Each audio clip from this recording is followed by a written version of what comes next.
In El Salvador kannst du steuerfrei leben und die Aufenthaltspflicht pro Jahr wurde nun auf 90 Tage reduziert. Alle weiteren Infos dazu und warum El Salvador auch für dich interessant sein könnte, das wollen wir uns einmal in diesem Video näher anschauen.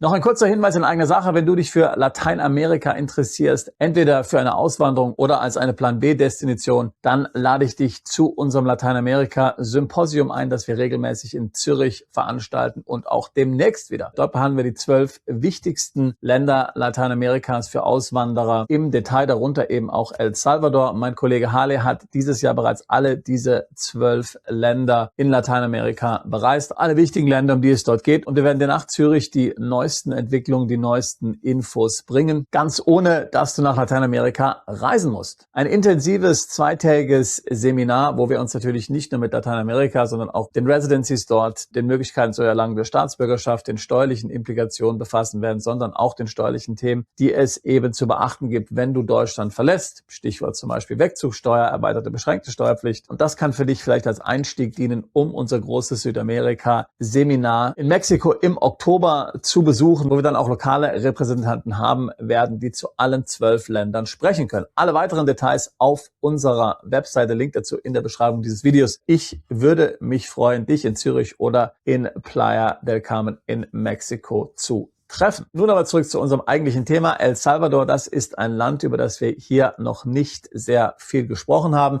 Im Hintergrund aber haben wir uns sehr intensiv mit diesem Land beschäftigt. Wir haben jetzt Mitte Mai 2026. Mein Kollege Harley ist erst vor einer Woche aus El Salvador zurückgekehrt mit ganz frischen Eindrücken vor Ort. Dort hat er zusammen mit Manuel rund 5 Tage verbracht, sich nicht nur mit Anwälten und Steuerberatern getroffen, sondern eben auch mit anderen Auswanderern aus dem deutschsprachigen Raum, die in El Salvador ein neues Zuhause gefunden haben. Du hast vielleicht die Entwicklung El Salvadors in den letzten Jahren verfolgt. El Salvador war ja einmal ein sehr unsicheres Land, aber mittlerweile ist es dank Präsident Bukele zum sichersten Land der Region geworden. Es wird dort knallhart im Law-and-Order-Stil gegen Kriminalität vorgegangen. Eine Art und Weise, mit Kriminalität und Kriminellen umzugehen, von der sich so mancher europäische Politiker eine dicke Scheibe abschneiden könnte, wenn du mich fragst. El Salvador, das liegt ja in Zentralamerika, wunderschön dort an der Pazifikküste gelegen. Es gibt dort wunderbare Strände, aber eben auch ansonsten hat die Natur einiges zu bieten, von Vulkanen über unberührte Wälder. Also El Salvador ist auf jeden Fall eine Reise wert. Neben den Sicherheitsaspekten muss man natürlich vor allen Dingen auch die steuerlichen Vorteile dieses Landes hervorheben, denn tatsächlich wird in El Salvador nach Territorialprinzip versteuert. Das heißt, sämtliche Auslandseinkünfte sind dort komplett steuerfrei. Wenn du also zum Beispiel amerikanische Aktien hast oder europäische Aktien hast und diese veräußerst oder Dividenden bekommst oder Zinsen bekommst oder ansonsten Gewinnausschüttungen von ausländischen Unternehmen, dann sind diese in El Salvador weder auf der Steuererklärung anzugeben, noch natürlich dort zu besteuern. Und das Gleiche gilt selbstverständlich auch für Krypto. Und diesbezüglich hast du sicherlich auch schon von El Salvador gehört, denn 2021 machte El Salvador Bitcoin zu einem legalen Zahlungsmittel, tatsächlich zu einer offiziellen Währung des Landes, was auch bedeutete, dass sämtliche Unternehmen, die dort tätig waren, Bitcoin akzeptieren mussten als Zahlungsmittel. Das hat sich dann in der Praxis als nicht sehr praktikabel herausgestellt. Das heißt, 2025 hat man dann ein Gesetz verabschiedet, das den Status von Bitcoin sozusagen wieder herabstuft. Bitcoin ist jetzt nicht mehr offizielles Zahlungsmittel, aber immer noch auch sehr beliebt und El Salvador ist nach wie vor natürlich ein sehr kryptofreundliches Land. Zum Beispiel kannst du auch eine Staatsbürgerschaft dort kaufen, indem du $1 Million in Krypto oder USDC bezahlst. Ansonsten ist die Währung in El Salvador der Colón. Dieser wurde aber 2001 de facto mit dem US-Dollar ersetzt. El Salvador ist ein sehr fortschrittliches Land und das genau will natürlich auch Präsident Bukele erreichen. Er will Investitionen anlocken, er will junge, innovative Menschen aus der ganzen Welt nach El Salvador locken, zum Beispiel digitale Nomaden, Softwareentwickler oder eben auch Familien und natürlich Unternehmensgründer. Bisher gab es allerdings dort ein großes Problem, denn bisher musste man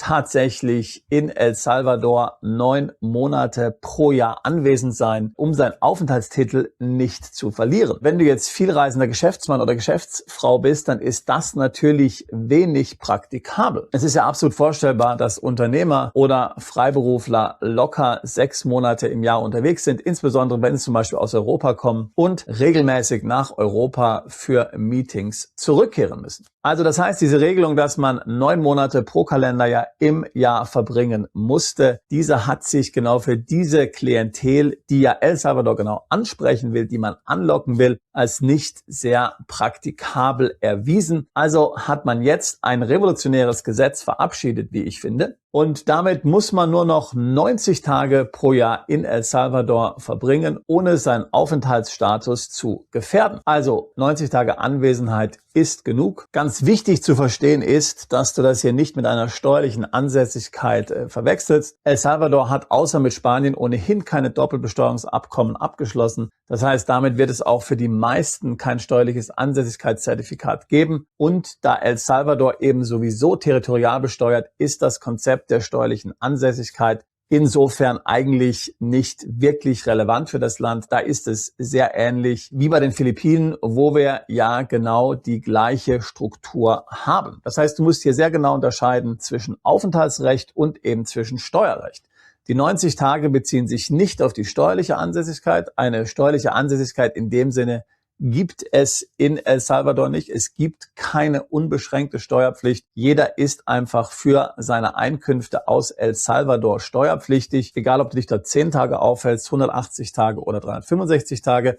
Die 90 Tage beziehen sich rein auf den Aufenthaltstitel. Dennoch ist das natürlich wichtig, denn all jene, die zum Beispiel planen, einen temporären Aufenthaltstitel dann in eine Daueraufenthaltserlaubnis zu verwandeln und dann möglicherweise auch irgendwann die Staatsbürgerschaft zu erhalten. Für sie ist es ja wichtig, dass dieser Aufenthaltstitel nicht verloren geht, weil sie sich zu wenig im Land aufhalten, denn dann müssten sie mit dem Prozess von vorne beginnen. Das heißt also, wenn du den Aufenthaltstitel in El Salvador tatsächlich erwirbst und dann sicherstellen kannst, dass du für mehrere Jahre dort 90 Tage am Stück anwesend bist, dann stehen die Chancen für dich sehr gut, dass du nicht nur die Daueraufenthaltserlaubnis, sondern eben auch die Staatsbürgerschaft erhältst. Genau diesen Pass, von dem ich vorhin gesprochen habe, den man eben auch für $1 Million kaufen kann. Der Pass aus El Salvador ist eigentlich gar nicht mal so schlecht. Er erlaubt zum Beispiel visumsfreie Einreise in den Schengen-Raum. Im internationalen Passport-Ranking liegt er auf Rang 131. Ich will dir das mal eben hier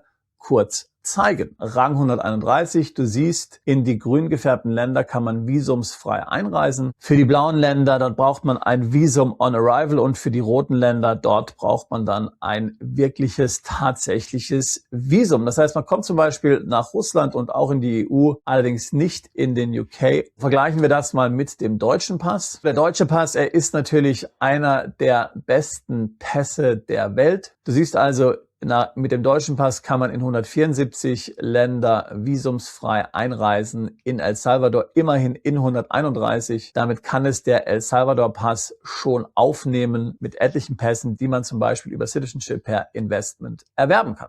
Also hier ganz entscheidend, wenn du es schaffst, 90 Tage pro Jahr dort zu sein, wenn dir eben El Salvador gut gefällt, wenn das auch beruflich für dich in Frage kommt, dann kannst du damit in einer gewissen Wartezeit diesen Pass erhalten. Wenn du also das Angenehme mit dem Nützlichen verbinden kannst, dann ist das doch sicherlich eine sehr interessante und eine attraktive Option. Insbesondere eben, wenn du jetzt nicht bereit bist, sagen wir jetzt mal 150.000 Dollar für einen Investmentpass zu bezahlen. So, und jetzt wirst du dich sicherlich fragen, naja, nach wie vielen Jahren kann ich denn einen solchen Pass bekommen? Grundsätzlich kannst du nach 1 bis 2 Jahren temporärem Aufenthalt die permanente Aufenthaltsgenehmigung beantragen und dann normalerweise nach 5 Jahren dann die Staatsbürgerschaft. Aber du weißt vielleicht, dass in Lateinamerika das, was veröffentlicht wird im Gesetzbuch und das, was dann wirklich die gelebte Realität ist, sich vielfach anders verhält und das kann positiv sein oder negativ sein. Im Falle von El Salvador ist es nun eher positiv. Wir kennen also tatsächlich einige Fälle, die den Pass in El Salvador schon viel schneller beantragen konnten als die sonst vorgeschriebenen 5 Jahre. Das hat jetzt nichts mit Korruption oder sowas zu tun. Das hat sicherlich auch etwas mit dem Anwalt zu tun und wie gut er ist, wie gut er die Behörden kennt. Und wir verfügen natürlich in El Salvador wie in vielen anderen lateinamerikanischen Ländern auch über sehr gute Kontakte zu lokalen Anwälten, die unsere Mandanten dann bei diesem Vorhaben unterstützen können. Nun, da bleibt natürlich noch die Frage, wie kann man den Aufenthaltstitel in El Salvador erwerben? Auch hier gibt es verschiedene Wege. Ich würde sagen, El Salvador ist hier durchaus vergleichbar mit anderen lateinamerikanischen Ländern. Du kannst ein Unternehmen gründen, kannst dich dann dort anstellen, du kannst stabile ausländische Einkünfte nachweisen, inklusive zum Beispiel ausländische Renten oder auch Mieteinnahmen.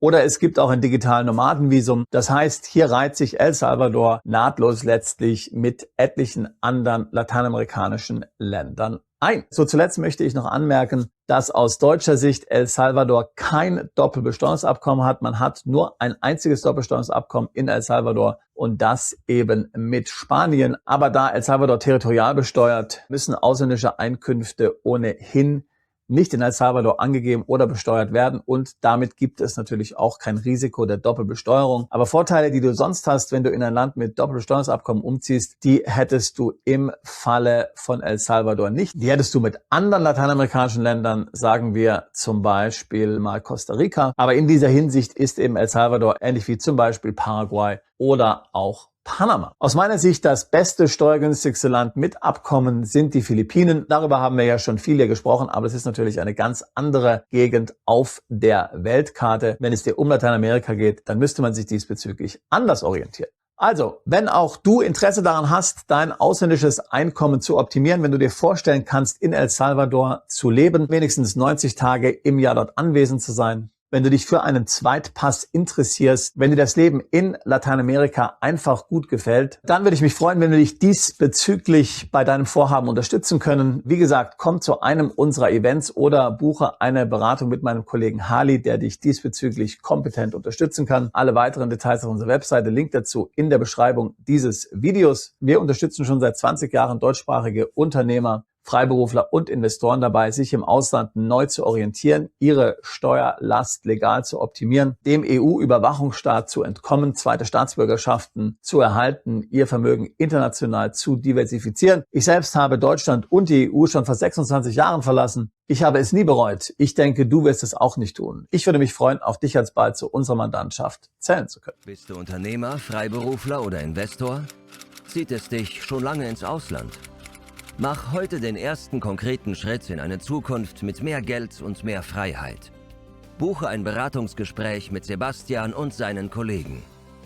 Unsere Kanzlei unterstützt Mandanten wie dich dabei, deine Steuerlast legal zu reduzieren, Vermögen aufzubauen und zu schützen und deine persönliche Freiheit zu maximieren. Profitiere jetzt von unserem Fachwissen und unserem Netzwerk. Gehe zu mandatierung.com und werde Mandant unserer Kanzlei.